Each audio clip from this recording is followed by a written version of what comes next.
There we go. Here we are. Yes, indeed. It is Sunday night. What's going on? What's happening? Robert Phoenix here. We got 3 people watching. Hello, hello, hello, hello, hello, hello. Hello, Shari. There's Justice. The purple one is back. Right on. The purple one is amongst us once again. Good evening, everybody. Tonight's 11th House broadcast is brought to you by Mountain Valley Spring Water. Yes, Mountain Valley Spring Water. It is bottled in the Uchita Mountains, and it is pure and fine. This is my drink of choice. Here's to you. Nice, aggressive bubbles. Now, they do make 2 versions of this. There's the blue version, which is sparkling. It says sparkling on it. Then there is the red version, which is the non-sparkling. Just remember that, okay? And it is bottled in Garland County, Arkansas. Garland County. And it just so happens that Garland was my father's first name. And he does have family in Arkansas. Is there any relation? I have no idea. I have no idea at all. Well, welcome back. It's been a few weeks since we've done the Sunday night live stream. There's Paulette. What's going on? Sticky Marks. I am flat. There's Jenny. Hello, Jenny. Jenny Beasley. Shasta Fox says hello from Las Vegas. Liz, all the way from Bali. There's my man, Elan. What's going on, Elan? Nice to see you in here. 10 Dragon. Good morning, good morning. There's Anna. Anna Shaban. Hello, Anna. We're just hanging out. We're just getting the water up to temperature here, so we can start cooking. Start cooking a little bit. How is everybody tonight? Are we cool? Are we happy? Are we grooving? What's going on with everybody? How's your weekend been? Hey, there's Robin. What's going on, Robin? Nice to see you. I like the moon, not the earth. The earth. The earth is problematic. The earth is having some issues, apparently. We're going to talk about some of them tonight. Of course, there was another shooting. Oh, yeah. We're going to look at that astrologically, and it's fitting certainly a pattern.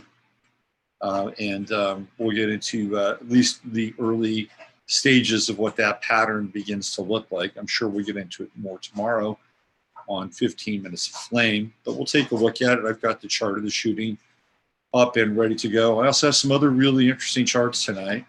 Tomorrow is David Icke's birthday, so we're going to look at David Icke's chart tonight. And in addition to David Icke, I was able to find Jordan Peterson's chart in birth time. So we're going to get a first time look at Jordan Peterson's chart and look at some of the transits going on for Jordan Peterson. So we're going to look at those 2 charts tonight. We're going to look at the Poway shooting chart. And then I did the chart of a woman back in Pennsylvania when I was back there. And I want to throw this chart up tonight because it's like one of the most intense charts I've ever seen. And I just want to put it out there, which I've been given permission by her. She's allowed me to, bring it live. So you guys check it out. I'd love to get your comments on that chart as well. So we got a bunch of charts to look at. We got the chart of the moment to look at. And I've got thoughts on Jupiter retrograde, which we can talk about tonight. And I have thoughts about, we talked a little bit about this on the Friday show, the Friday Farcast. And I was talking about the transgeneration, and how the majority of them, not all of them, a lot of them tend to be Pluto and Sag kids, and been trying to sort of wrap my head around that and have some thoughts about that astrologically. The real target, I believe, are the kids that are on the Pluto and Capricorn generation, which I've, of course, dubbed Generation Baphomet. because they're the ones that are really being targeted at a very early age, 3, 4, 5, 6, 7, 8, 9, for gender reassignment. And that fits into the Baphomet symbolism, the Baphomet symbology, and of course Pluto and Capricorn. So I'll talk about them some tonight, and the Pluto and Sag kids. So we got a whole cornucopia of stuff to talk about and to chew on and to ruminate on, and all kinds of tasty, astrological, delectable morsels. So I've got some stuff going on, some good stuff. I'm planning some things. I'm in the planning stages. I'm not ready to hatch the egg quite yet. I'm in the process of redoing robertphoenix.com. So that'll have a new skin and a face, hopefully, within the next week. I've been really trying to bootstrap it and put some new templates and stuff in. It just has not worked. So I've outsourced sort of the reskinning of the site. And hopefully, fingers crossed, about a week from now, that'll be at least having a more functional look and feel. I just haven't been wanting to do more writing, and I just haven't done it because I want to get the new storefront up. So that's happening, and I've got some other things cooking as well. So yesterday, I decided that I've been watching a lot of this show called Fast and Loud, and some of you may be familiar with it. It's a show about this guy named Richard Rawlings, who I really think has done a deal with the devil. I'm being sort of tongue-in-cheeky, but not really. And Richard started his show, I think, about 7 years ago, I think around 2012. And my son used to watch it. My son and I used to watch it in California when he was young. He's around 8 years old. We used to watch Gas Monkey Fast and Loud in California. And I thought, oh, hey, we're going to go to Texas. We're going to Texas. And I always thought, well, maybe it'd be really cool if we could, go to Dallas and check out the Gas Monkey Garage and all that stuff, right? So I've been watching these Gas Monkeys episodes over and over and over again. I finally got the bug to pull my own kind of a Gas Monkey deal. Not that I'm going to go start a garage. I don't have those skills. But I've been on the lookout for a pickup on the cheap, an old pickup on the cheap. And when I say on the cheap, I'm talking on the cheap. And I found one on Saturday. I actually found it last week. And I got a 1977 Ford F-150 Ranger. And it needs work, needs a new carb, it needs a new power steering pump, needs to be redone on the inside, needs to be, some Bondo work, panel work, and it's typical, right? The car, it's an old car, it's an old truck. So the guy made me a super, super good deal, and it was really, rock bottom, so I can actually, afford to put a few changes into it. And I decided to do a restoration, which I'm looking forward to doing. It's the first time I've ever kind of gotten into this thing before. And like I said, I wouldn't have done it if I didn't find a really super kind of cheap, very affordable truck to jump in on. And I did. And it was kind of, the whole thing about doing something like that is it's not just the buying of the truck, right? It's like, who are you dealing with, the things that come up. So, I went out there, and the guy that I was buying the truck from was this guy named Joe, and he was Latino, originally from Mexico. Had himself a nice little setup, but to drive all the way out to San Angelo, which is about 140 miles from where I am, Fredericksburg. Drove out there. This guy couldn't have been nicer. Just a super nice guy. And he had a nice little setup. He had a kind of a small yard where he had about 4 or 5 vehicles. And then next to that, he had a place where he sold, pots and all, sort of stuff for your garden. And there wasn't really a whole lot around this place. It wasn't like he was in the shopping district of San Angelo, which wasn't really all that cosmopolitan to begin with.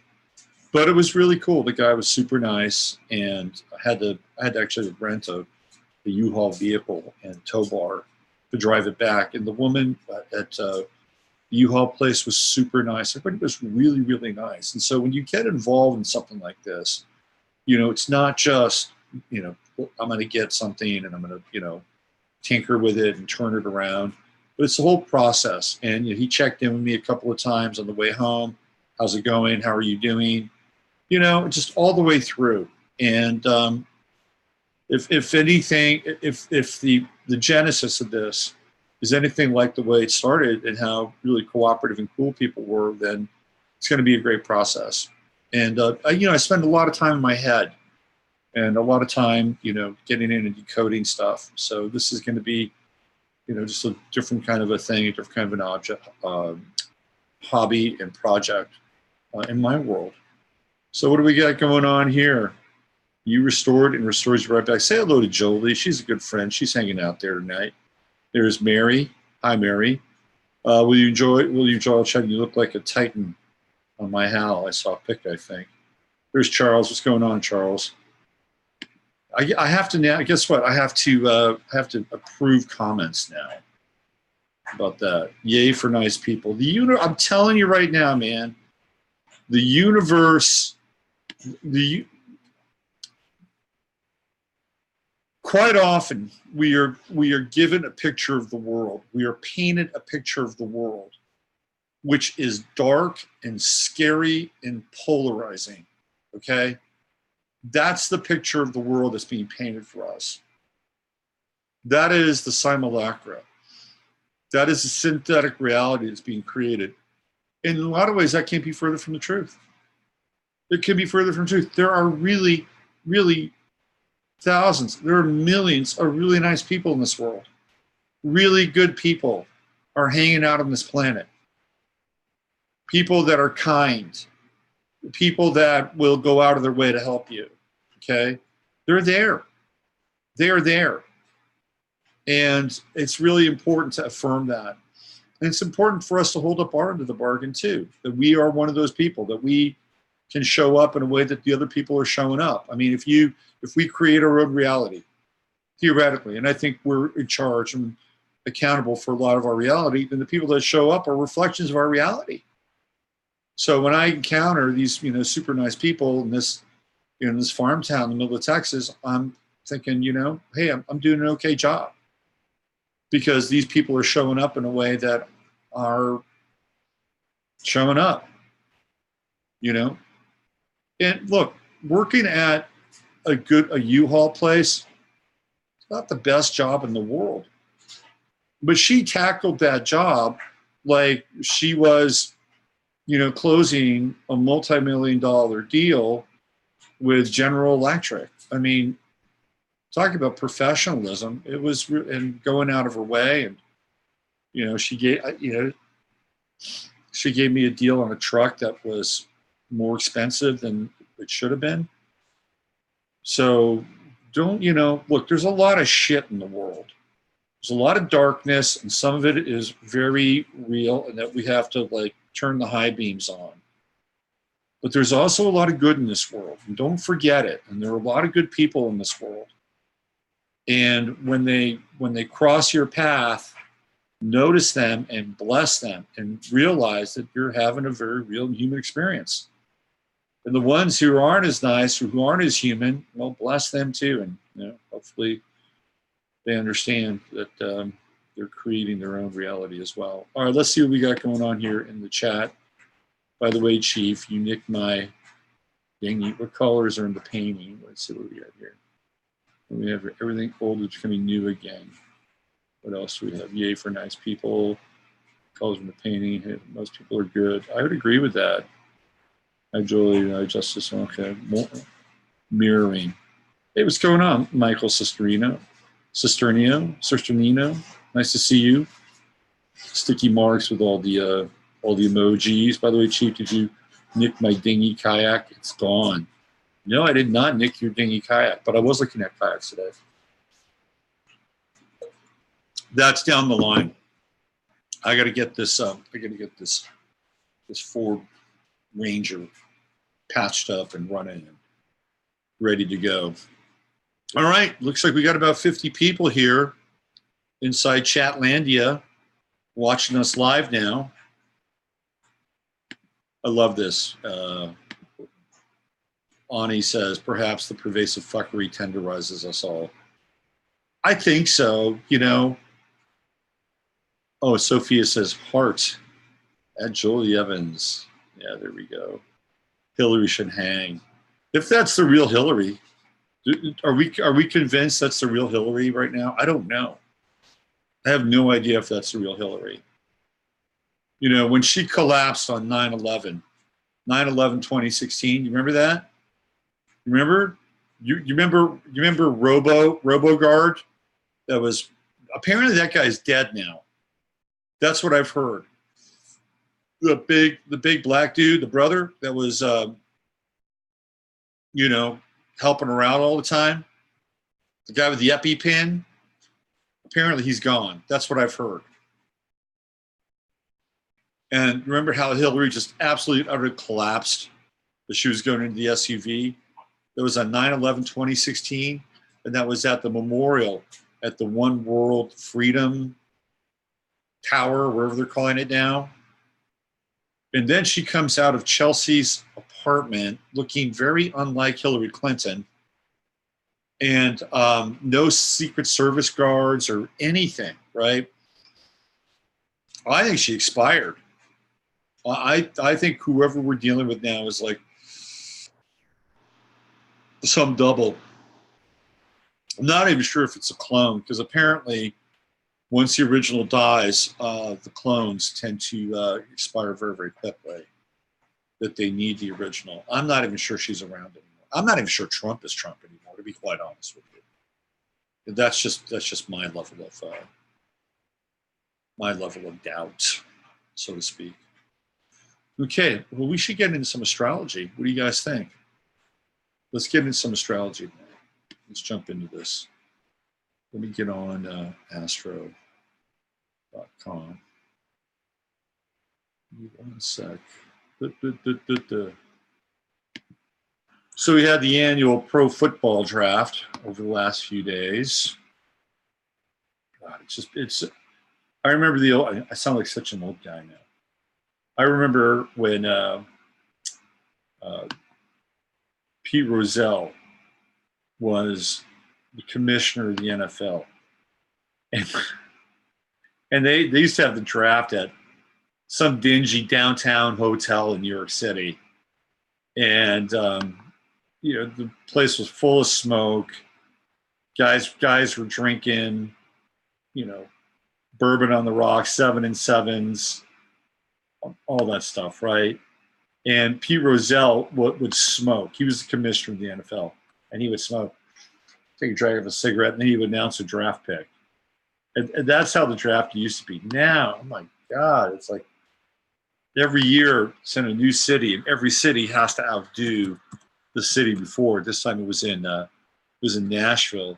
And what was funny about it was that I didn't know this, but apparently Nashville is one of the big places for Bridezilla's bachelorette parties to take place in.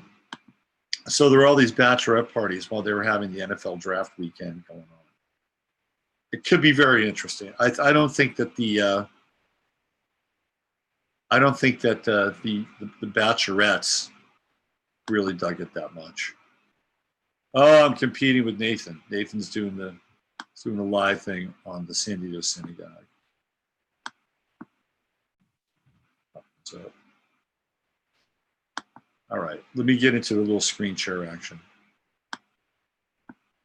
I don't know. I just think that the NFL drafting has just jumped the shark. That's just my opinion. All right, this is it.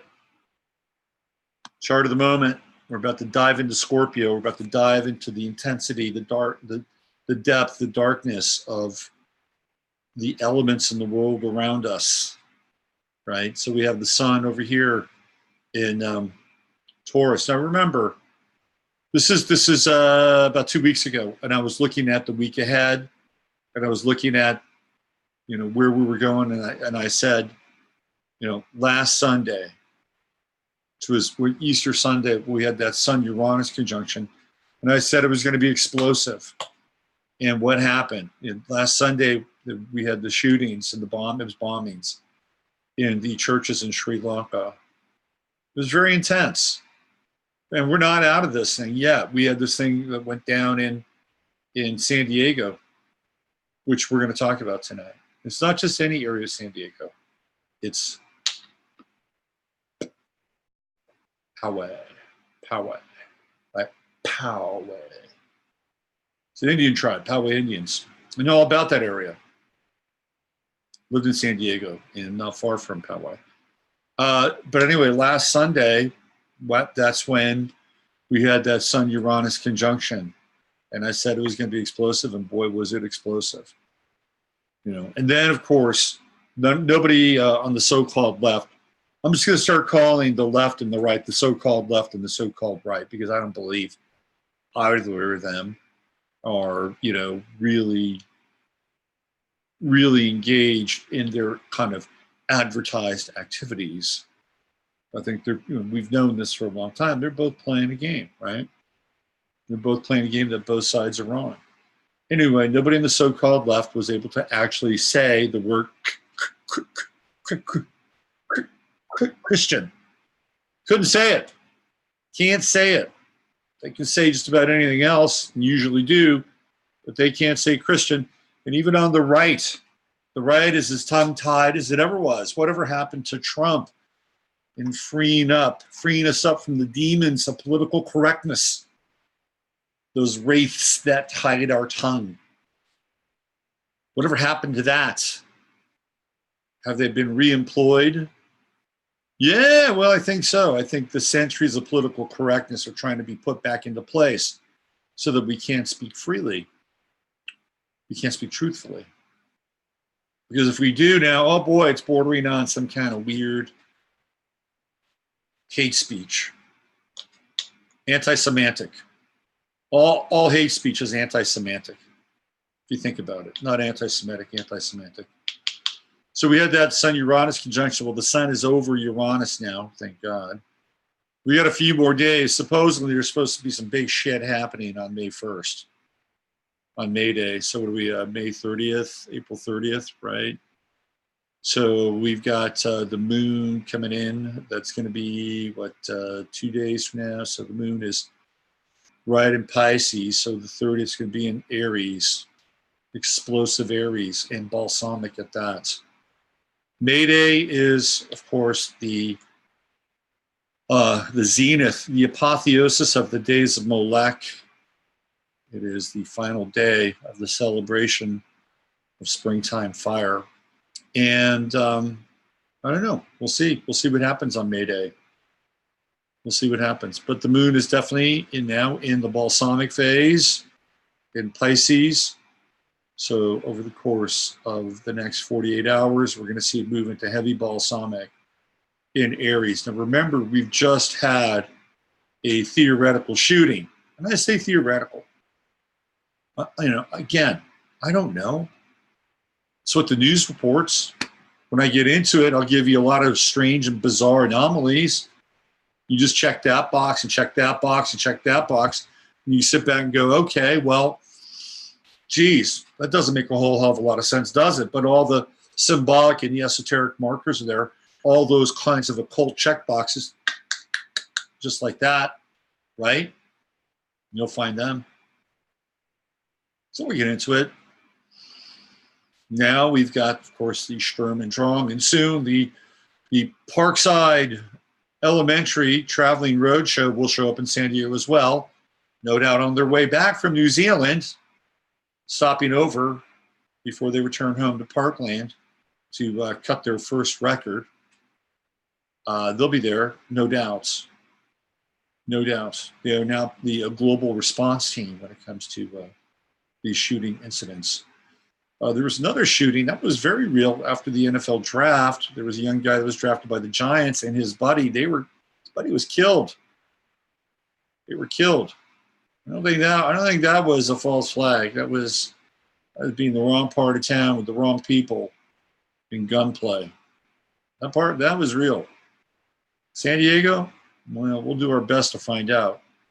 Anyway, the sun is moving on, and this moon right here in 48 hours, in 24 hours, right? Well, 48, 2 days, 2 day cycle for the moon, just moved into Pisces. It'll be over here, and it'll start to conjunct all these Aries planets. Chiron in Aries, Venus in Aries, Mercury in Aries. Can be a lot of emotion. A lot of emotion around guns and death and victims with guns. Chiron in Aries, right there. So now, over the next 48 hours, we're going to have Moon in Pisces, right? And it's going to be roughly, 12, 13 hours from now, 14 hours from now, roughly. Going to be conjuncting Neptune. So what are we talking about? That's tomorrow. No, it'll be tomorrow night, Tuesday morning. So that's going to be, it's moving closer towards Neptune. And this thing happened on Saturday. So we're going to get the big press blitz on Monday. And of course, Neptune is still in square with Jupiter. Jupiter's going backwards, right? And Neptune squaring Mars. We go back in time yesterday, and I believe, if I'm not mistaken, that Mars square with Neptune was exact. We'll explore that with the Poway shooting chart. But how can we tell what's real and what's not real, what's true and not true, where the illusion lies or doesn't, right? Jupiter Neptune square. We've been going through this since Jupiter's been squaring Neptune. It's a fight. We're in a fight. We're in a fight to define. We're in a fight to define consensus reality. Vaccines, are they good or not? Are they healthy or not? Do they help or not? Measles, is it a big deal or not a big deal? Oh, well, it seems to be a big deal. Why don't we take them off the Brady Bunch? Oh, yeah, let's take that episode of the Brady Bunch off the air where all the kids have measles because, well, that's what happened to kids. Kids got the measles. Oh, no, we can't have that. We can't show that as a regular occurrence. You know why? Because there are a lot of kids, there are a lot of young parents who've never gone through this. And we need to get inside their heads. We need to twist and contort their minds to show them that measles is a deadly epidemic. Deadly. Absolutely deadly. Is it? Really? Truly? Question mark? This is what's going on with this Jupiter-Neptune square. Things are coming up, and we're having to re-examine them. Well, I think we should. I think re-examination is fine. The re-examination of of falsehoods, I think, is probably a very good thing.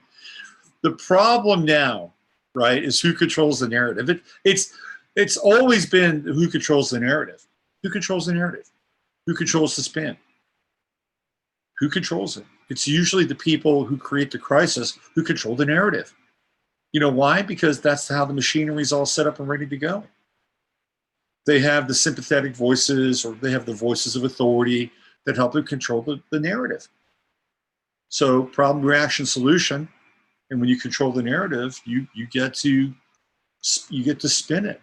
How do you control it? Well, you create the crisis by controlling the narrative. It's real simple.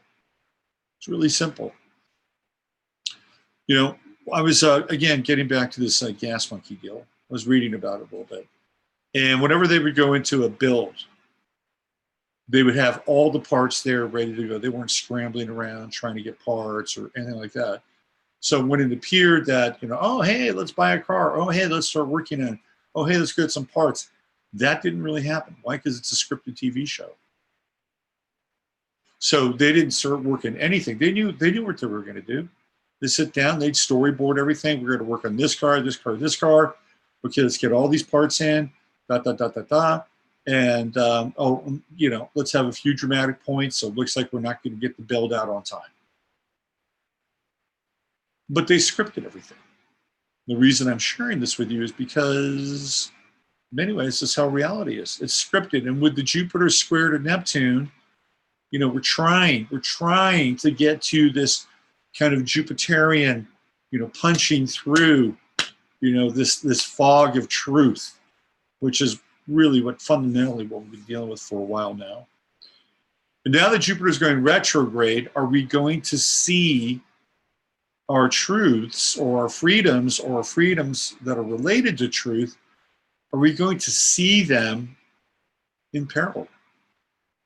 The things that we hold to be the most sacred, sacrosanct parts of our experience as humans, especially theoretically in this country, are these going to be under threat when Jupiter goes retrograde?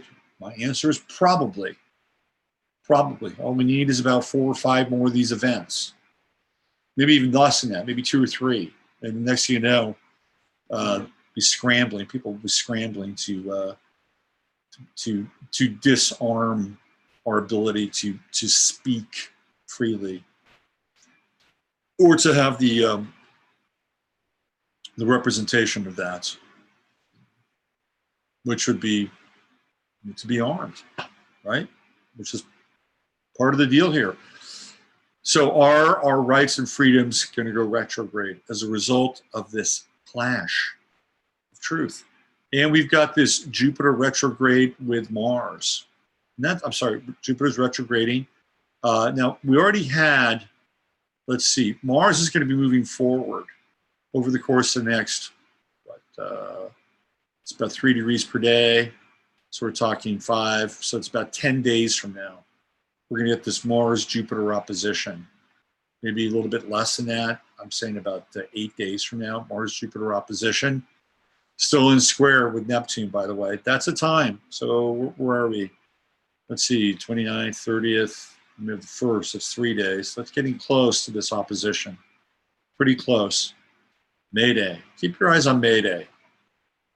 Keep your eyes on May Day. Circle May Day on your calendar, because that's when we're getting much closer into this opposition. 3 days from now, so it's around 19 degrees, 20 degrees, still in square with Neptune, right? And this is all mutable, all mutable. And of course, when we're dealing with Gemini, we're dealing with multiple situations, right? 2 potentialities, more than one potential narrative. Hello, right? How can we trust any of this? It's very difficult from an astrological level to wrap our heads around it. Now, of course, Saturn is down here, and it's in sextile to Neptune, and Pluto's retrograde. And anytime we get into Pluto retrogrades, generally speaking, we're looking at the Saturnian or the Capricornian representation of Pluto and Capricorn in the retrograde kind of value to that, right? Governments, corporations, big business, moving backwards. So this would be something like maybe Trump, who's reversed his position on vaccines. Now, I've heard that and this kind of makes some sense a little bit, okay? I have heard that the swamp creatures have been turning up the heat on vaccines because they want Trump to jump into the fire and have yet more ammo to go after him and say, oh, now he's an anti-vaxxer, right? And he's going to fall into this category.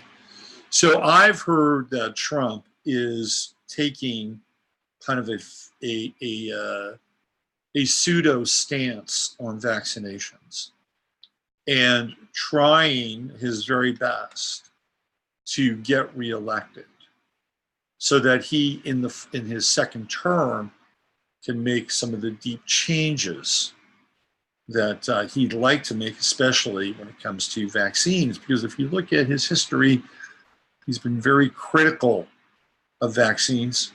His son is likely vaccine damaged, probably has on the Asperger's spectrum. So why would he all of a sudden reverse course? There could be some truth to that. There could be some truth. In the meantime, people are thinking, well, come on, you're abandoning us yet again. These are the things that we thought you stood for. And to that, I say, take matters into your own hands, right? Get involved. If you don't like the vaccination laws, if you think that they're draconian, get involved. You know, form some groups of people. You know, Trump's got plenty of shit on his hands if he's truly invested in this, and if he's not, then that's the way it is anyway. It wasn't meant for the president to play the role of king. It was never meant to be that way, but the centralization of power has become far too great, especially with the advent of executive orders. But that's a Pluto retrograde move, right? Like the backtracking. Whether or not that's true or not, I don't know. At the end of the day, you've got to figure it out on your own. And probably working with other people would be very helpful to that end.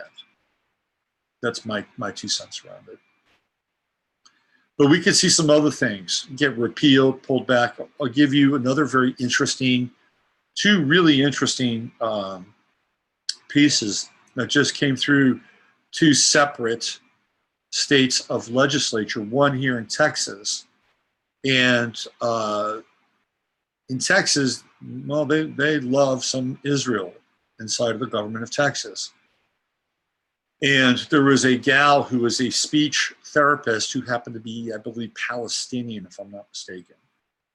And she was basically given a contract to sign, which said that she would vow not to participate in any BDS activity, and she refused. And she was let go of her job as a result of this. Well, she took it to the Texas State Supreme Court, and guess what? She won. She won. It's a pretty good ruling, I think. Kind of reverses a bit of a trend here in the state of Texas. The other thing that was interesting is that I believe it's Georgia, is that the governor of Georgia has put a ban on all the removal of all Confederate statues. Now, whether or not you are inclined to believe that those statues are monuments of hate and separation, I mean, that's a whole kind of philosophical inquiry that, you know, an individual can get into. Maybe they're there to remind us of that. Maybe they're there to remind us of what happened, so it doesn't happen again. Maybe that's what they're there to be reminded of. You know, the South thoroughly got their asses kicked, totally. And what happened on the backside of that was absolutely brutal. Those monuments aren't any monuments to victory. I mean, think they're monuments of defeat. And so what's happened now is that governor in Georgia said, yeah, can't take any more down. And I think it's probably, look, I think it's probably a good thing. I think statuary, you know, should probably stay in place. It's the way it is, because this is what the communists do. They pull the stuff.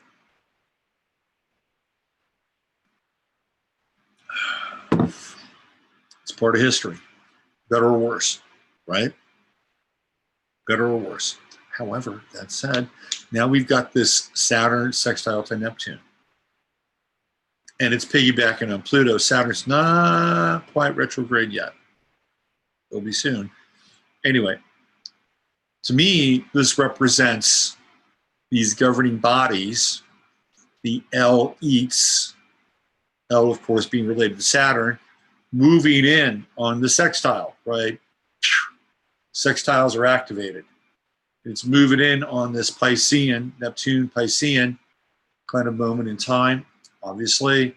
So if we're looking at, and the other thing too, right, is that the story now, the dark pageant, is the violence begets violence at synagogues, at churches, and at whatchamacallit, Muslim houses of worship. Right. That's what we're seeing now. That's what we're seeing. Violence begets violence. So we're seeing this conflagration of the animus towards the Abrahamic faiths. Mosques. Thank you. So what's happening? And that's part of this plan, right? You're going to see more and more so-called religious violence. But who's really doing it? Who's behind it? Who's really behind it?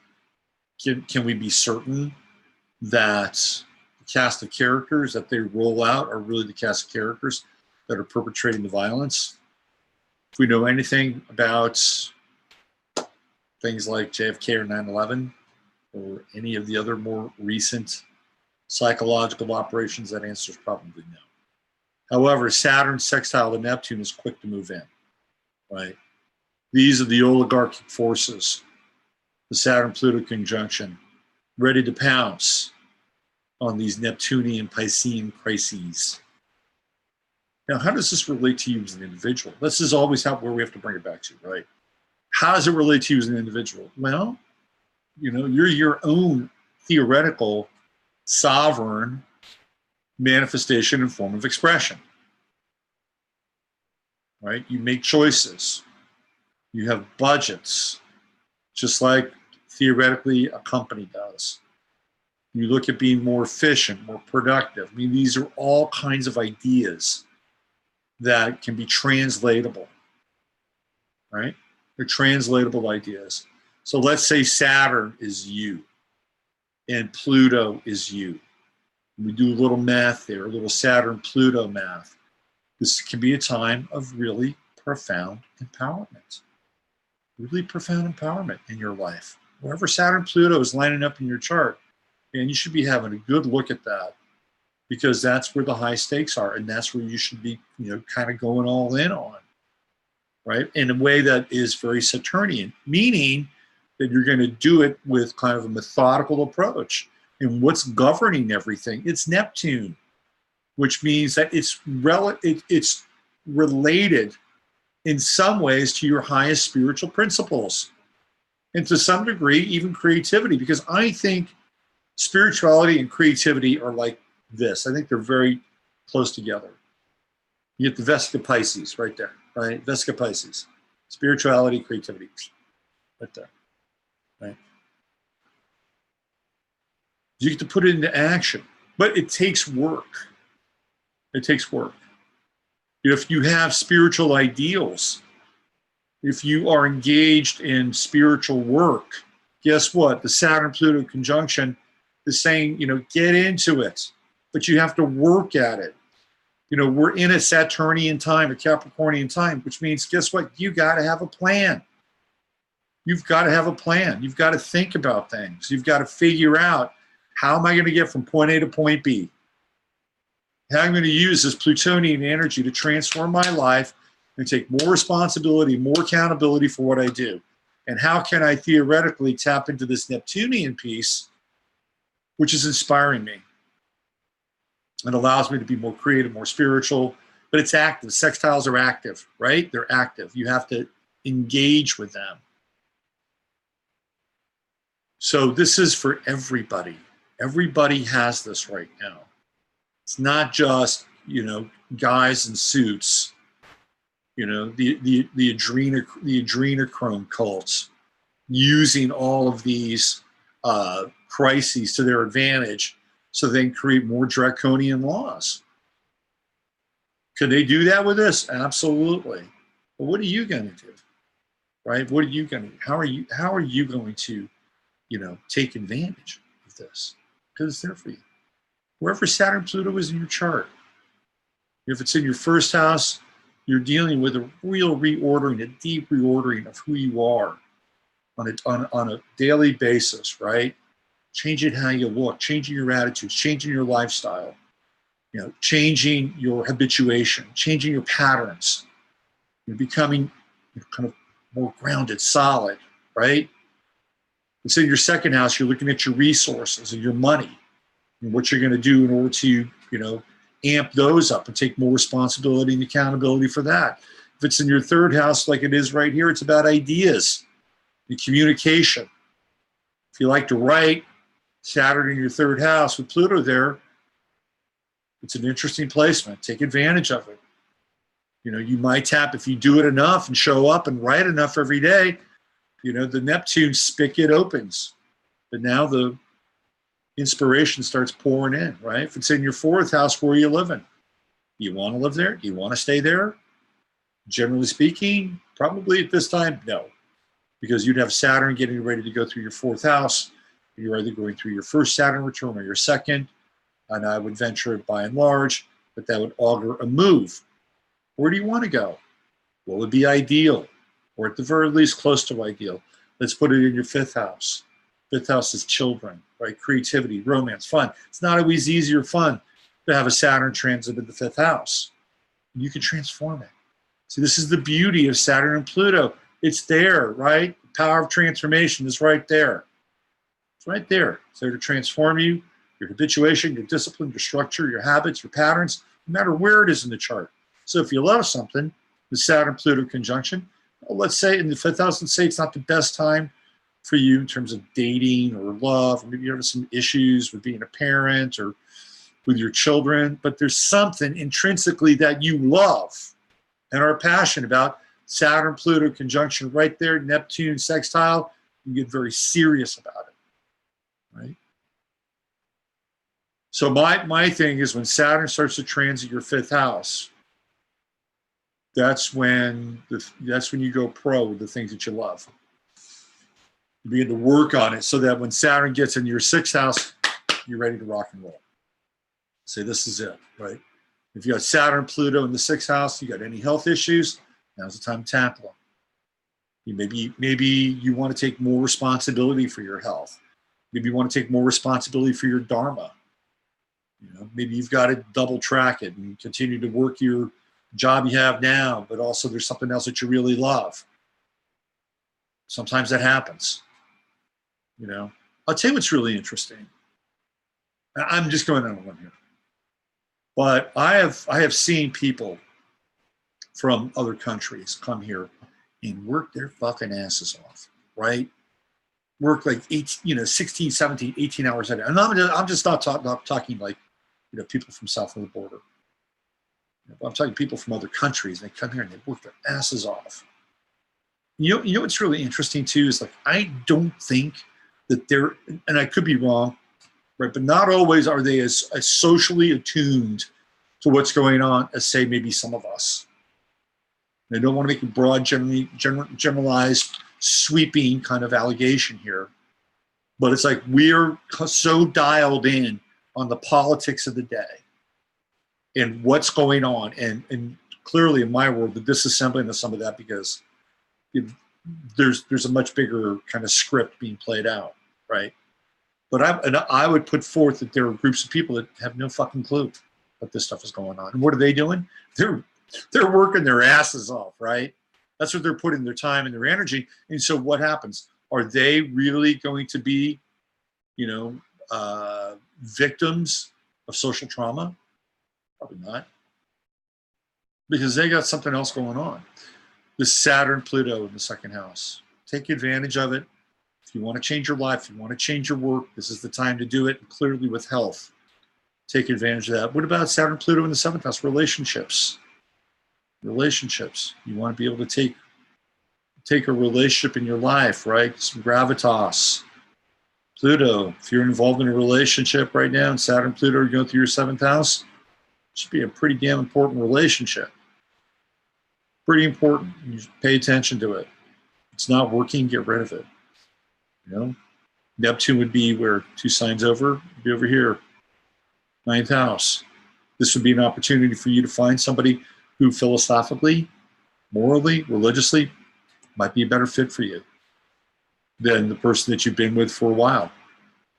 Different worldview, different universal view, right? How about over here in the 8th house? You're dealing with other people's money. You're dealing with intention. You're dealing with clearing shit out. Saturn transits the 8th house. They're serious, man. They're good though.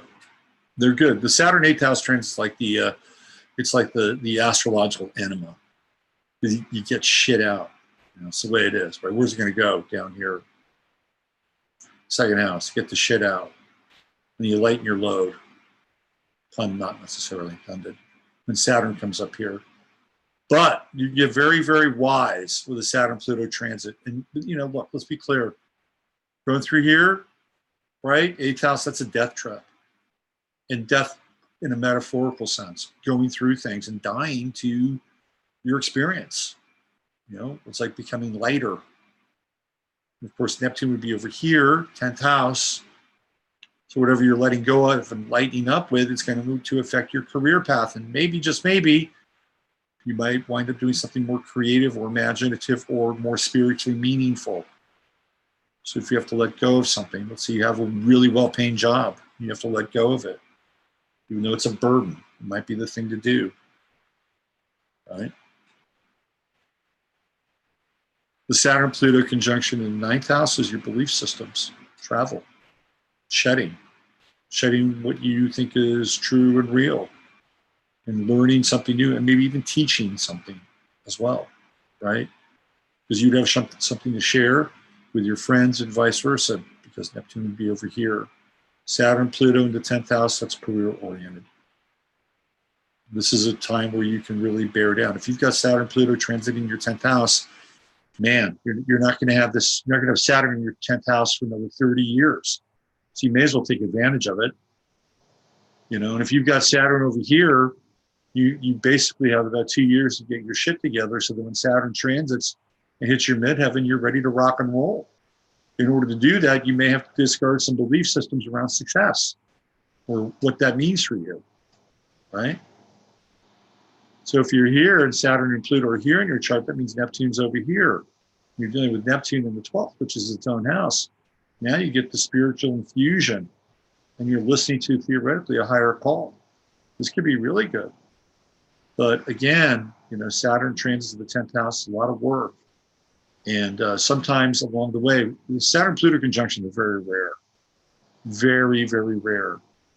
These are rare times we're living in. Very rare times. So you could experience a great deal of work and also have to maybe kick your work to the curb for the Saturn-Pluto conjunction and find something new during this time. It's not usual, right? I mean, let's go back. Let's go back to when Saturn was in Libra. Saturn was in Libra, and it was, here's Libra here, right? It would be the 7th house. And here's Capricorn here. And Saturn was 4 signs away. Now it's not. So if you're going through your Saturn return in Libra, of course, with the Saturn square to Pluto, that's a whole other thing. But these are unusual times we're living in. Very different. And it's the Saturn-Pluto conjunction, which is in a lot of ways determining how unusual it is. And I guarantee you, by the time we're done with this thing, which is going to be what, December of 2020, the world is going to be appearing very different, very, very different. Because remember, we got an election that November, and in 2021, Saturn is going to Aquarius, and it starts a 3-year run. And 3 years after that, just as it's getting ready to leave Aquarius, Pluto makes that shift. So this is, in a lot of ways, we're dealing with the end of the world as we know it. I don't have a problem saying that either. No, I really don't, because we're at the end, we're at the apex of a Saturn cycle with Pluto. And this is the 10th house, right? This is where Saturn and Pluto hang out. And this is where we're moving. We're moving over here. We're moving to the 11th house.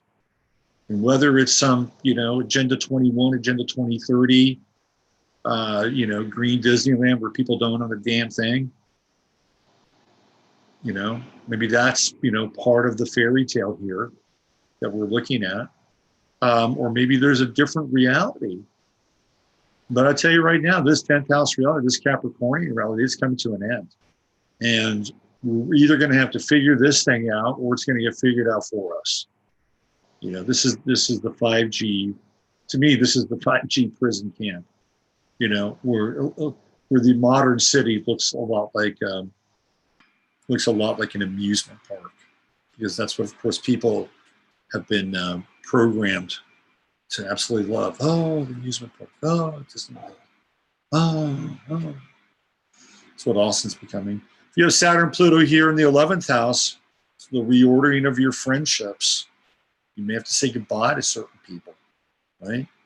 But Neptune in the 1st house says, guess what? You've got new influences coming into your life. Maybe the new influences are what you need to replace what's going on over here. So this Neptune, Saturn, Pluto thing is interesting. It's interesting, but it's there for you to act on. Saturn, Pluto in the 2nd, 12th house. That's deep, man. That is deep. You got Saturn, Pluto going through your 12th house. You are really shedding. You're going through a 30-year process. 12th house, house of the soul. Neptune is down here, transiting your second house, being informed by spiritual values, material values, right? Coming together, informing what's going on in here and vice versa. So these are happening in tandem with one another. Happening in tandem. Take advantage of it. But you have to, sextiles, you have to act upon. You've got to act upon a sextile. It's good. Sextiles are activation. Okay, what else do we have? Venus and Mercury are getting ready to slide into this square. Ugh. I think this is a rough square. So what are we talking about here? 4 days from now, Mercury square Saturn. Yeah. Somebody's going to put their foot in their mouth. Somebody's going to say some shit that somebody's not going to like, and at a high level. At a high level. It's a lot of frustration here. A lot of frustration. What I get here is temper. A lot of temper. And, you know, Venus is going to catch up, and Venus is going to get into this square too. And I feel like there's a lot of impatience. There's a hell of a lot of impatience here. I don't, you know, it's not a great aspect. So what are we talking about? You know, we're talking about the next 10 days. The next 10 days probably exercise a little bit of deep breathing and counting to 1, 2, 3. Now, every now and then, man, you gotta break through that square. That's just the bottom line. So sometimes things need to get said, and not, you know, I've got 3 planets in Libra, and I've had to learn that not all confrontation is bad. In fact, I think some confrontation can actually be very constructive, and most people run from confrontation. They run from. Do you see it with Kamala Harris, with that woman who is this activist? She's a conservative Latina, which is what she calls herself, conservative Latina activist, and she got Kamala Harris at the airport and started, you know, getting on her case about the exploitation of children. Kamala Harris looked like she just saw her death right before her very eyes. And then what did she do? She hid behind her bodyguard, right? She had no stomach or taste for any kind of confrontation there. She's a Scorpio. You'd think she'd be able to handle it. She had no, you know, when these people are off script, man, they're just robots. That's all they are. Anyway, so there could be some conflict that comes out of this. But there can also be conflict resolution as well, because that does come out of conflict, believe it or not. You know, and at the very least, if it doesn't come out of conflict, well, you know where the boundary line is, right? Anyway, that's your chart of the moment. Not a lot of air in the air. Excuse me. Mars and Gemini, that's about it. We won't get any more air circulating until the moon goes into Gemini. That'll be right after the new moon, right? Be up here, it's a ways away. But not a lot of air, which means there's not a lot of objectivity. What we do have is we have a lot of fire right now. We have a lot of emotionality, we have a lot of earth, and a lot of elements here that are combustible. All right, let me check in with you guys in the chat room before we move on to the next phase of tonight's program. Let's see what's going on in Chatlandia. Let's see what's going on here. Let's see. Always here squared. I think the boxing. You fight till you're done. What else do we have? Full cosmic feathers. Feathers are amazing. Aztecs drumming outside. Ooh, I like that. That's cool. Put on your thunder shirts. What else? We have 12th house transit. Good times. Let's see. I transit my 12th. That's when an age where I don't want or need the nonsense. I'm not here for that. Good. What else we got? Got here late. Whose chart is this? Chart of the moment. That didn't even include the South. No. What else we got here? Lots of astrological talk going on in the chat room. That's good. Kat says, I'm south of the U.S. It's beautiful here. It's vibrant color. Food is still good. Right on. Excellent. Excellent, excellent, excellent. Good deal. Okay. So, should I play some other charts? What time is it? Started about an hour ago. Hey, the gentleman. The gentleman is in tonight. What is going on? What is going on, Mr. Gentleman? Okay, so it's David Icke's birthday. Shall we look at David Icke's chart? So what's going on with David Icke? Let's see if I can punch it up. Oh, no. Before that, let's do the Poway chart. Let's do that. Let's do Poway first, then we get into Icke. Here's the Poway chart. There it is.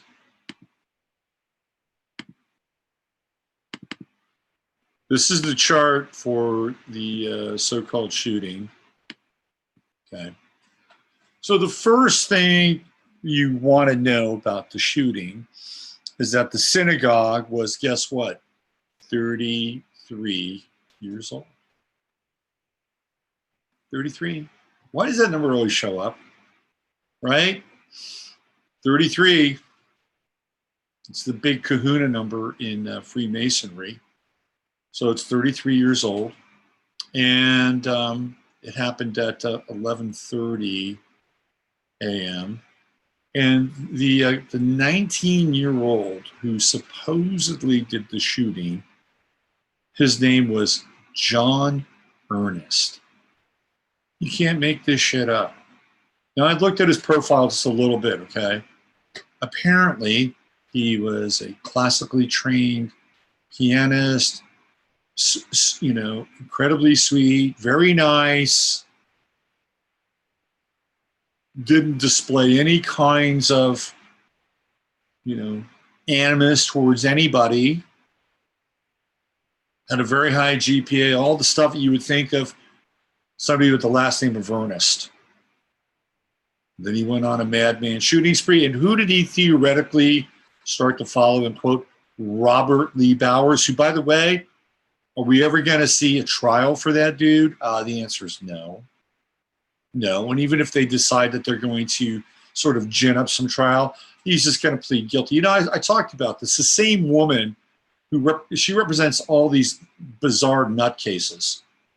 Like she managed Dzhokhar Tsarnaev. She was his lawyer, right? And I think she was the lawyer of the Caesar Sayoc, and I think she might be the Bowers. I mean, it's like, let's call her in.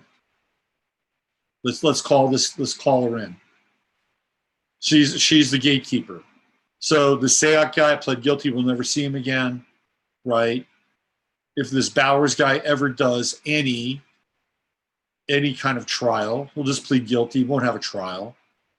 We'll just process him. There's not even any record of him being held in any jail in or around the Pittsburgh area, because I don't think the guy ever really existed.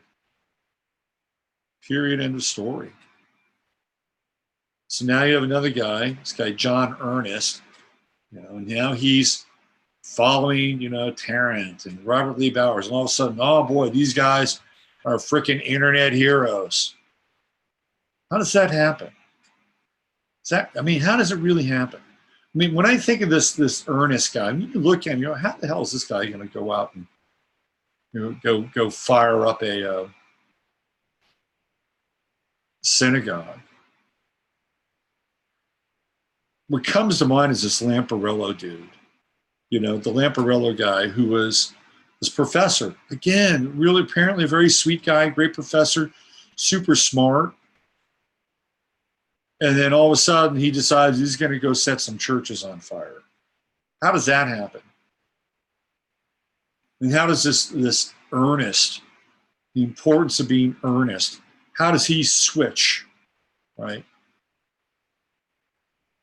How does he all of a sudden become an overnight sociopath?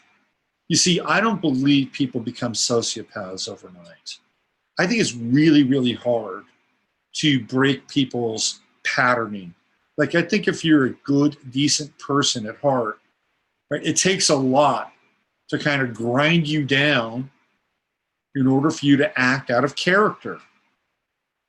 That's my 2 cents. So, of course, one of the first things that we heard was that, oh, well, there was an AR-15 that was right there on the passenger side. That's front and center.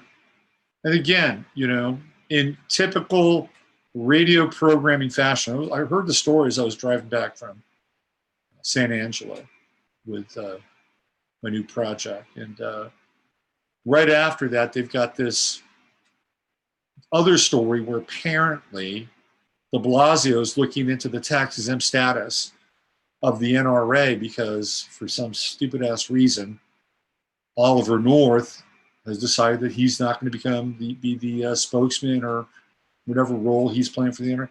I don't understand why the NRA would even have Oliver North. The guy's a whore.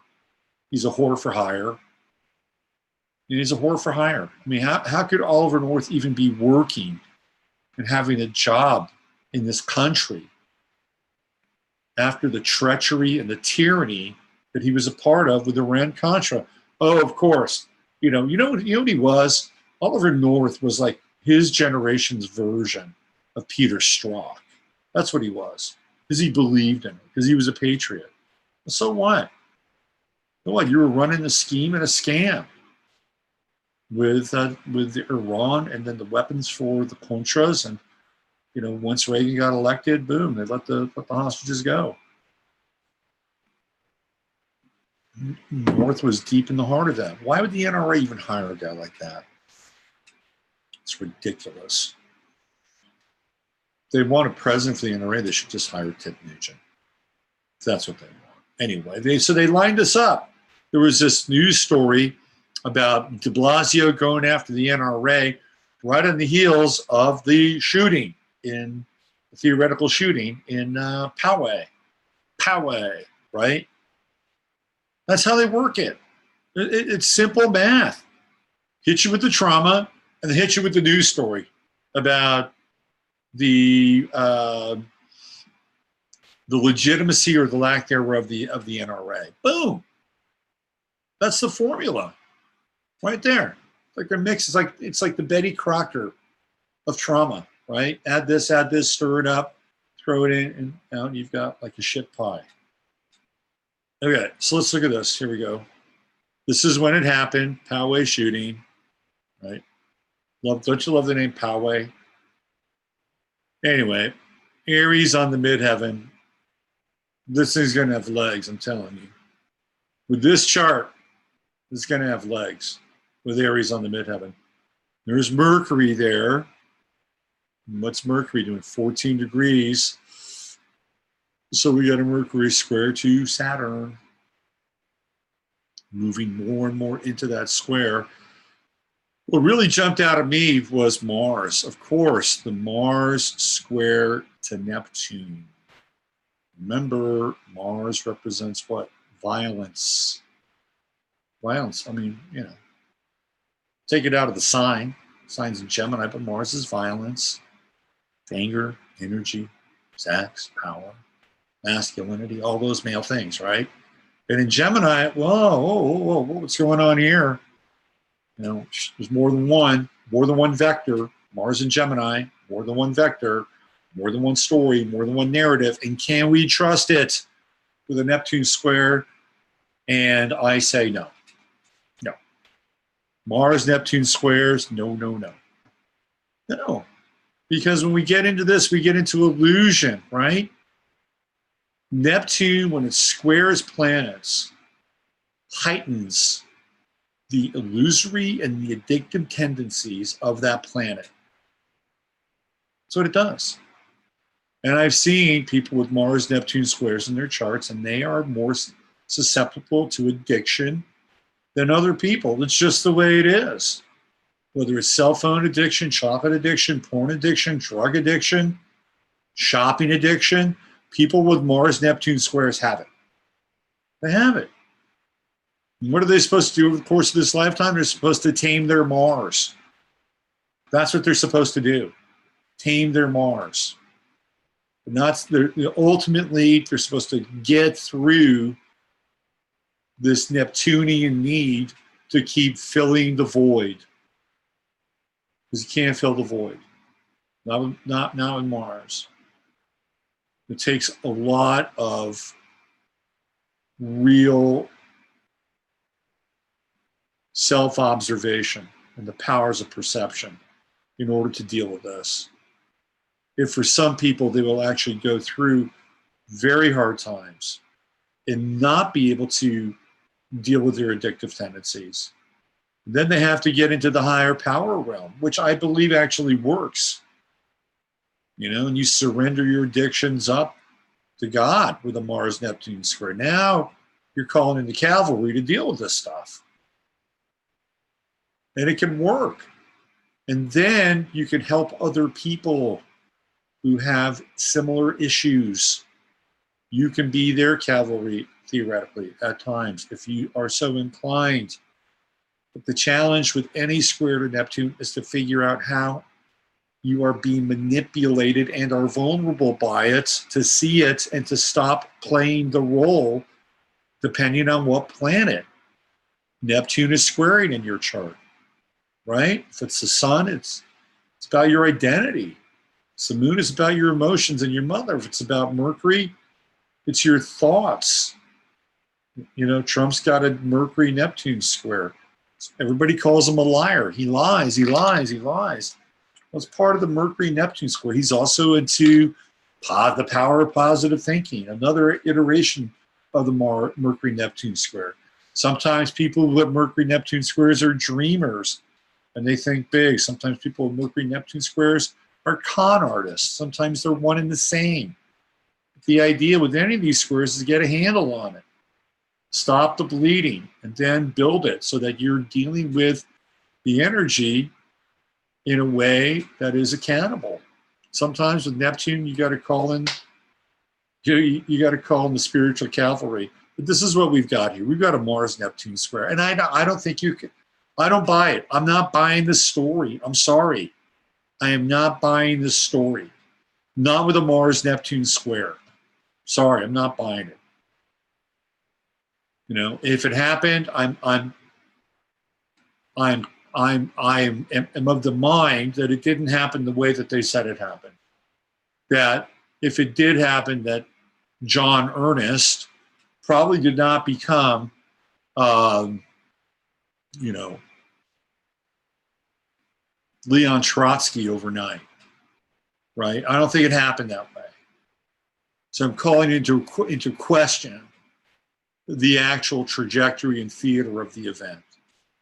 That's just me. Did you know what kind of synagogue it took place in? It took place in one of the synagogues that's connected to Chabad Lubavitch. That's Jared Kushner's.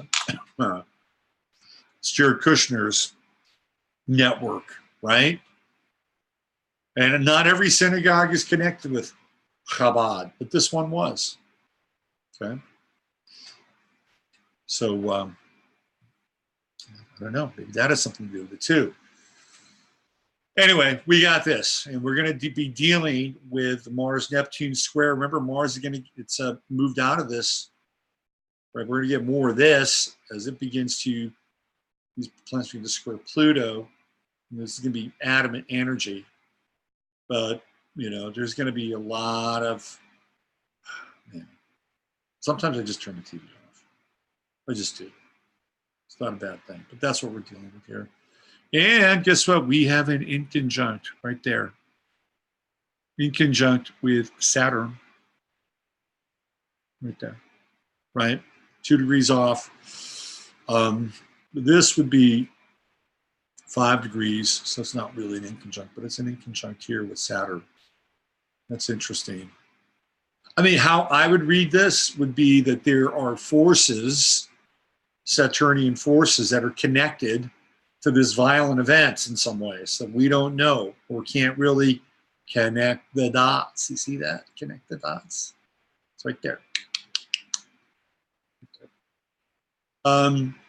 Yeah, we do have the vertex down here in Sagittarius in the 5th house. Is this a portal to the truth? Over here, we have the ascendant at 27 degrees Cancer. A lot of feeling over here with that, right? And the 12th house is, generally speaking, churches, synagogues, mosques. Right there, there's the true node there in Cancer. There's the south node on the other side, right? Right there, conjunct Pluto. Interesting. As Mars were here, it would be in the house of open enemies. It's not there, but it does have the conjunct to Saturn. There's a clue here, right there, right there. This is the broken path to the violence of Mars. Okay, what else do we have for this event? Well, the moon is in Aquarius, and at that time it was beginning to ingress into the 8th house, which is hidden. We've already got black moon Lilith there, already hidden, tucked away in the 8th house. And look at this 9th house, right? Religion, law, higher consciousness. This is the place where the Abrahamic faiths all show up from a philosophical, doctrinaire perspective. This is where the worship takes place, right? So we see quite a bit of celestial real estate taking up that house. And then we've got the midheaven right up here in Aries. And then, of course, Uranus here is media related, right, in the 10th house. I don't know. I think the most kind of damning and interesting things about this are the Neptune square to Mars and the inconjunct to Saturn, to me. And then this retrograde Jupiter. Retrograde Jupiter. Interesting. Very interesting. Anyway, we're going to be talking about this. It's going to be a big part of the news cycle this week. I guarantee you that, with this Mercury and Aries on the midheaven. And there's going to be more and more vitriol, more and more dialogue around anti-Semitism and hate speech and hate crimes. And because keep in mind, remember, these planets are in the sign of Aries. And, you know, what do we associate with Aries? Well, we associate Aryans and Nazis and, you know, all this Aries energy, right? So it's going to be in the media sphere. It's not going away anytime soon. Not anytime soon. But again, there's something off here. There's something off with this Neptune square to Mars, and then via in conjunct. Oh, look who's here. Okay, now you gotta get it together, man. I don't want this. Jasper just decided to jump in. What's going on, Jasper? Jasper, big head. Here he is. You want to say hi to everybody? You want to say hi to your crew? You want to say hi to your crew? Hi to everybody. Look at Jasper's getting gray. Look at that. He's 10 years old now. You're 10 years old, dude. How are you feeling at 10? I think this is close to Jasper's birthday. I think he's a Taurus. You're having your birthday come up soon. We should have a birthday party for you next month. What do you think? Get you a little hat. Should we get Jasper a little birthday hat next in May? Get a little can of cat food with some candles. How does that sound? You guys can sing happy birthday to Jasper. Why don't we do that? Should we do that next Sunday, Jasper? So we celebrate your birthday? I think that's a plan. Okay, come on over here. Come on. Come over here. You're right in the middle of everything. You're right in the middle of everything. Come on. What are you going to do? You're either in or out. What's it going to be? All right, just another moment. All right, that's enough of the Poway shooting. You're going to be hearing a lot more about it. Grain of salt. Grain of salt. All right. All right, let's get into David Icke's chart. David Icke.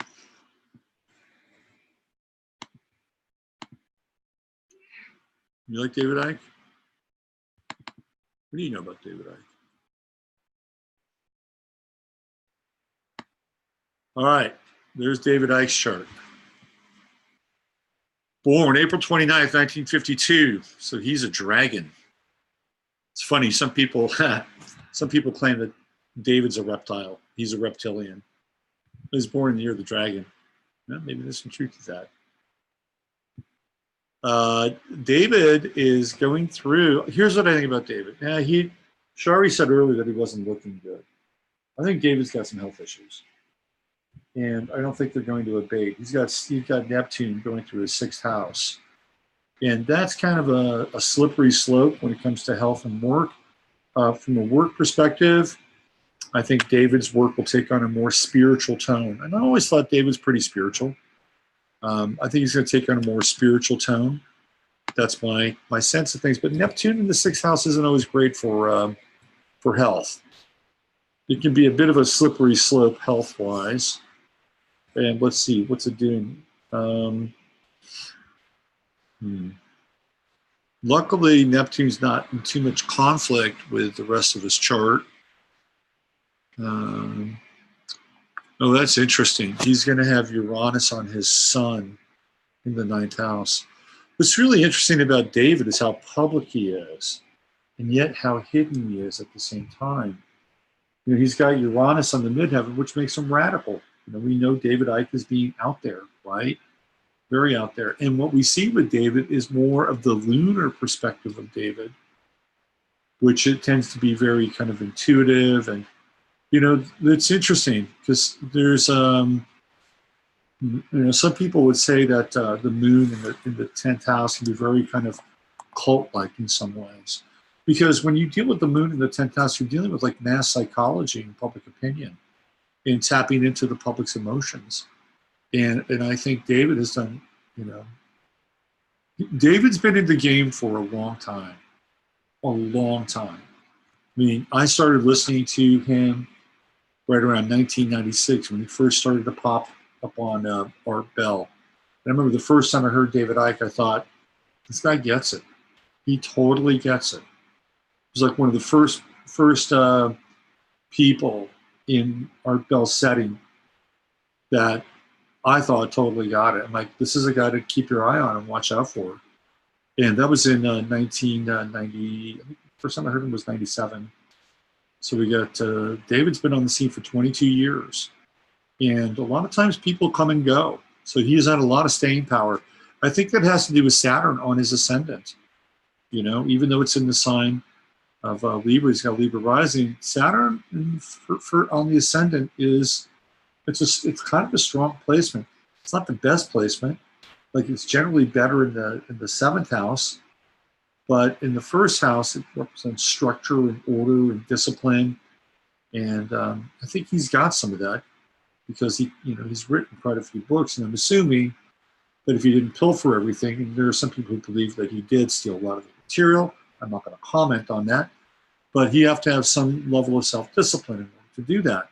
Now, he does have the Saturn-Neptune conjunction, 10 degrees apart in the 1st house. And to me, this is classic of somebody who is on a spiritual path on a daily basis. That's Neptune, right?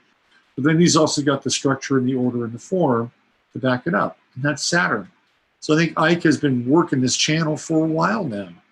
And he's got the inconjunct, it's almost exact, with the Sun and Saturn. So what he works on behind the scenes here, he's actually able to somehow personify, for better or worse, in the 1st house. And there's nothing really too scandalous about David. He started that thing with the People's Voice. And, there was like, I get it. Where did the money go with all that? I mean, I don't know. I don't have any comment about that.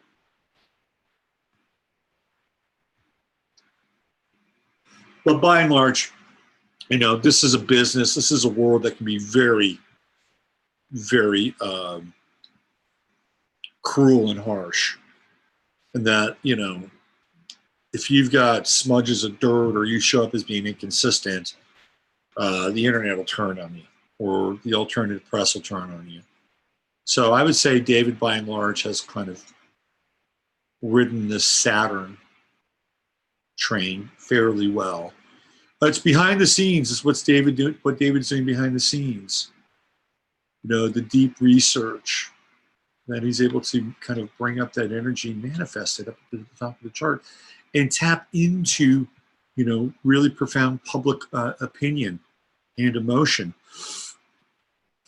And what's really interesting here is look at the influence of Sirius right there in the midheaven in David's chart. So one could theoretically make a case that he is guided by Sirius and that he's dealing with very high energies, really high energies, because of the conjunction with Sirius and Uranus and the moon. I would say that this is the chart of somebody from a celestial standpoint was chosen. David Icke was chosen for this mission. And I believe he was chosen by emissaries from another system or another dimension. He was chosen. And David Icke has been living his calling, for better or for worse. I think he needs to write. I think David Icke needs to work on his magnum opus. Right here, he's got Jupiter in the 3rd house. This true node is going to be right up here, and that's going to be in November of this year, which represents, in my estimation, kind of a peak for David. And I could actually see him moving. I think he lives on the Isle of Wight. Is that right? I think that's where he lives. I could see him moving from that place. Saturn is here in the 4th house. Usually that's indicative of a move.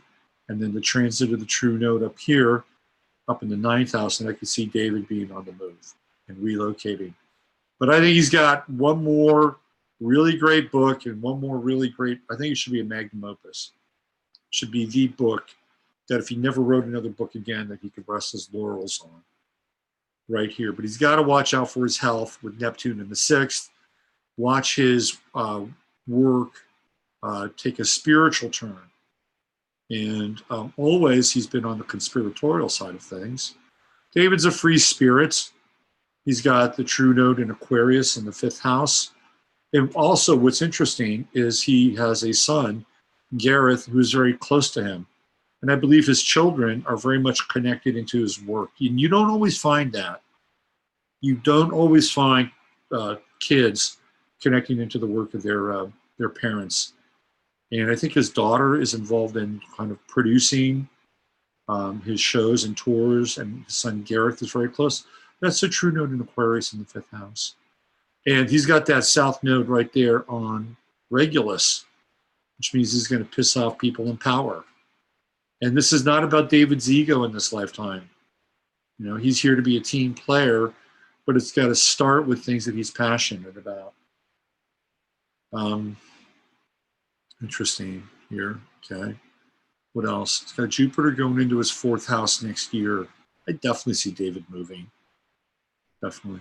And I think in the next couple of years, with Uranus approaching his sun, David Icke's going to have some breakthroughs. But I do think he needs to be careful, right? When Uranus gets up at about 9-10 degrees, it's going to be conjunct the sun, and it's going to be opposing Mars. And that is not great. That is not a great opposition. And in fact, it could be bloody violent in some ways. So David, be careful in the next couple of years, but specifically about 3.5 years from now. And take care of your health. With Chiron here, Neptune here, make sure your health is in good order.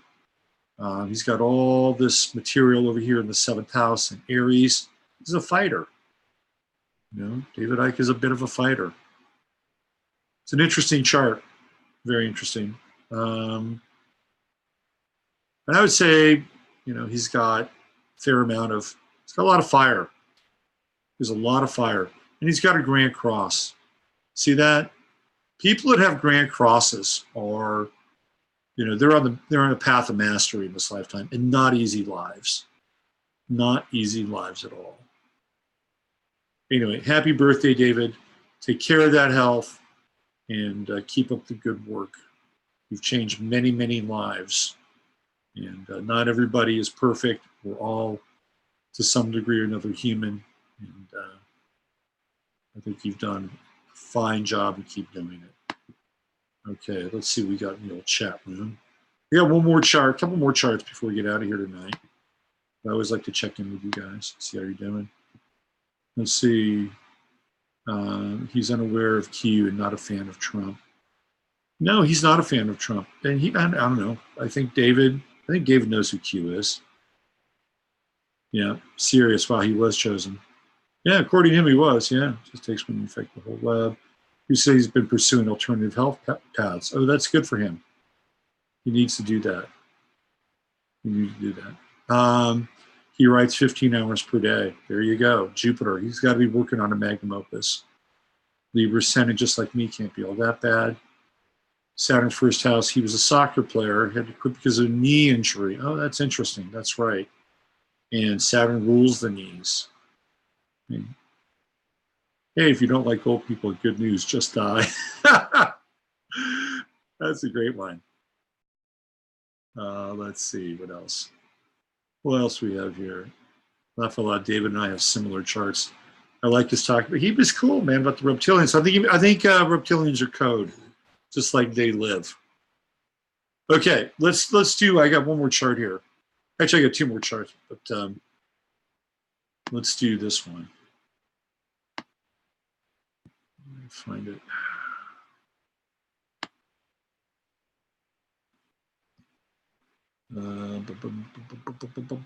Check the. Okay, I want to bring this one up. You guys got to see this chart. It's wild. It's a wild chart. Check this chart out. This was a person that I worked with when I was back in Philadelphia. And when I saw this chart, I was like pretty blown away in a lot of ways. It's like one of the most complicated charts I've ever seen. And in many instances, and I don't want to say this in a way that sounds demeaning, right?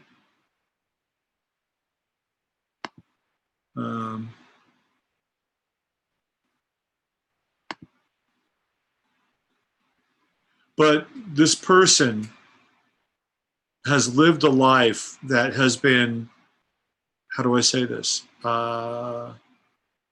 Ordinary.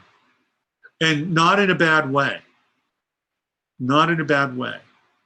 Like, mother, raise kids. But what was really interesting about this chart, right? What was really interesting about this chart, and I was sitting there with her, and I'm trying to decode this thing, because the person that was sitting across from me was not, in some ways, representative of this kind of chart. And that's not to say that she wasn't a good person. She was a really good person.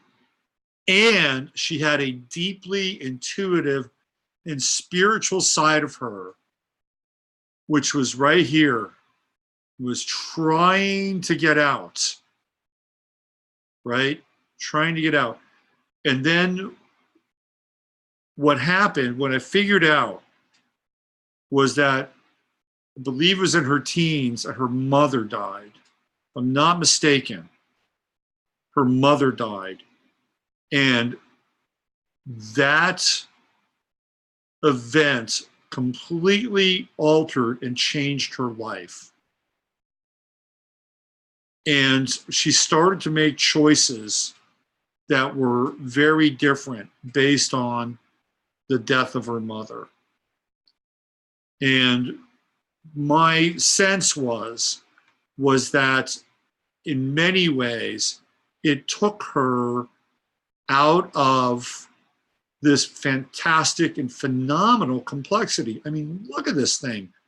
Grand Trine, right? We got a Grand Trine here. We got a Star of David.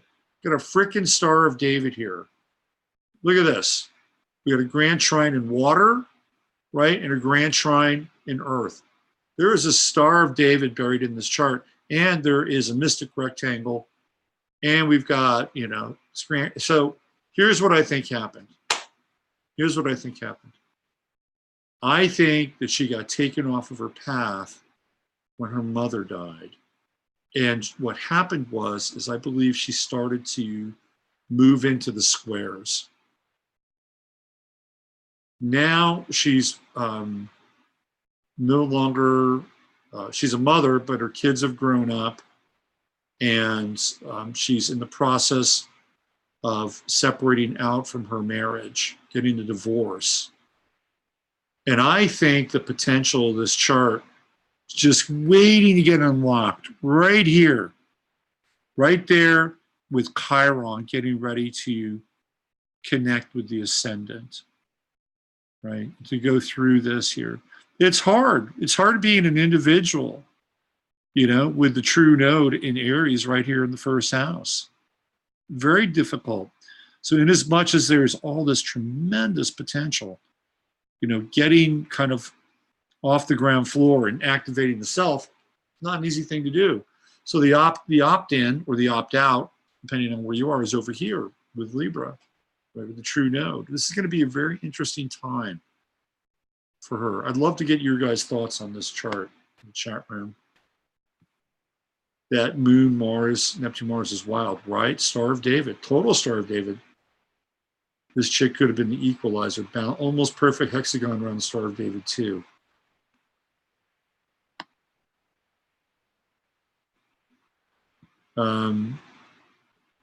Okay, I just saw it shining. So Mary Sue just asked me about a video of the high-tech tanks rolling through California. I have seen the link to the video. I've seen the high-tech tanks rolling through other parts of the United States as well, FYI. I've seen them rolling through the South. Those are the LRADs. I've seen it before. I bet she could exude intensity. I'm telling you, man, this is an incredible chart. And I'm really eager to see what happens to her now that her kids are older and moving away, moved out, and she's moving out of this marriage, and Chiron activating, what she really wants to do, and she wants to channel. I think she can. I think she can. What do you guys think? You think she could channel? I think this is a chart. I think it's a chart where she could do some channeling right here. That's my sense. What a powerful chart this is. Moon opposition Pluto. Yes, absolutely. Absolutely. It was the Pluto Moon opposition, the death of the mother, right? That's when she really started to go through it. And she's not lived a bad life. I mean, she's got kids, they're fine, they're doing okay. But the expression of the life doesn't match the intensity of the chart. And I think it was the death of the mother. That's my sense. And now everything is kind of clearing out. And with Chiron coming in the ascendant, which is the risk, taking the risk of the individual right here, I think it's going to activate some things. Only if she doesn't have a demanding partner. She says yes, absolutely. Yes, good. Anyway, I said I wanted to put this up and show you guys because I just thought it was such kind of a mind-blowing chart. Anyway, good luck, Denise. And I know you're headed in the right direction, but there's so much potential here. And I think you're going to unlock it. There's the key to it right there. And Jupiter coming up on your midheaven, getting in touch with all of this right here. Wish you all the best. All the best for that. Very psychic too. Yeah, absolutely. All right, hey, listen. It's 9 o'clock here. We've been jamming for 2 hours. And I know I was going to talk about the Pluto and Sagittarius stuff. I just want to get back. And I wanted to get to Jordan Peterson's chart. I'm going to save his chart for next week, since we got into David Icke so much tonight, or at least a fair amount of it. Look, as far as the tanks go, I've seen tanks, I've seen LRADs, I've seen videos and YouTubes of LRADs before. And while I think it's important to pay attention to them, at the same time, we can't, what are we going to do? We're going to go out, run out and buy, a bunch of aluminum foil so we can wrap ourselves in aluminum foil. Look, we can only do as much as we can do. Can only do as much as we can do. And if we live, vis-a-vis right livelihood and living our lives right and connecting in with the highest and the best that we can be, we've got to let the chips fall where they may sometimes. If we have any kinds of intuitive hits or psychic flashes that we need to share with people, and, by all means, we should share those.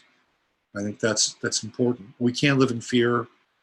We got to refuse to live in fear. We also can't have our heads in the sand at the same time. You know the drill. Come on, this is what we talk about, or at least I talk about and practice every day. And it's hard, it's hard because we're living in a time where things are ending.